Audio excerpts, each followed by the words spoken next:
Hey guys, in this video we are going to go through a trade that started as a potential dynamic reversal combo but ended up as a pivot entry, and the reason we chose one over the other. So starting with the monthly, we had conflicting data, which is why we had to be cautious when entering this trade. On the one hand, we have an inverse head and shoulders pattern, but the immediate trend is making lower highs, which signals a downtrend. You can also see the two big bearish engulfing candles. So let's jump to the weekly. Here in the weekly, we had this great long wick candle rejection of support, which is the right shoulder. And then this was followed by a trend line break, which gives us a long bias on the weekly. So let's jump to the daily time frame. Here in the daily, we again have the trend line break. After we had this breakthrough, we were looking for a potential swing trade long, and we had this long wick candle rejecting the 50 EMA and support. But we wanted the lower time frames to confirm this rejection, because again, we still have the monthly lower high on our mind, meaning that this can potentially just be a short-term breakout and not a true reversal.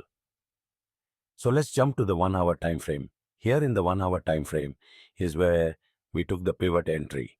We had a break of trend line, an EMA cross, and then a perfect bullish engulfing candle that rejects the 50 EMA and the pivot. And notice how the 50 EMA and the pivot line up perfectly together for a good one-to-one entry.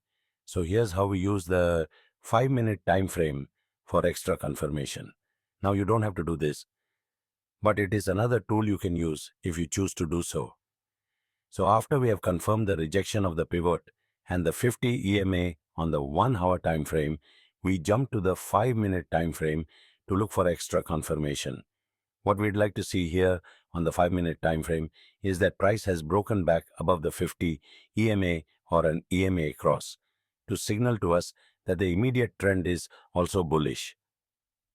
And as you can see, price shot up above the 50 EMA and even came back to reject it, showing that the immediate trend is also bullish.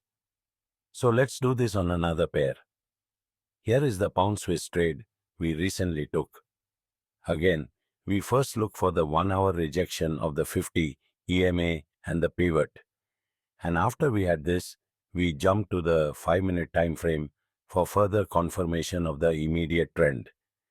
So here on the 5-minute time frame, price broke above the 50 EMA and we also had an EMA cross. So this is how you would enter. You enter on the break above the 50 EMA candle and you set the stop loss below the lowest point.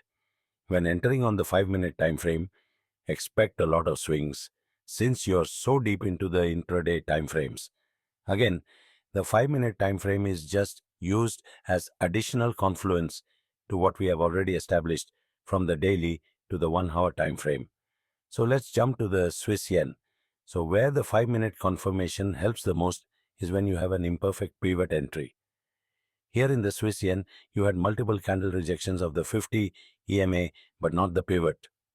So in order to confirm this, you can use a 5-minute time frame for a break. As you can see, you had the multiple rejections and then you wait for the EMA cross and a break below the 50 EMA, and this is how you would enter the trade. Again, you would set the stop loss above the swing highs. Now you don't have to use this in addition to your pivot entries, but this does help a lot when you are trying to gauge a pivot entry that is imperfect. So thanks for watching, and I'll see you in the next episode.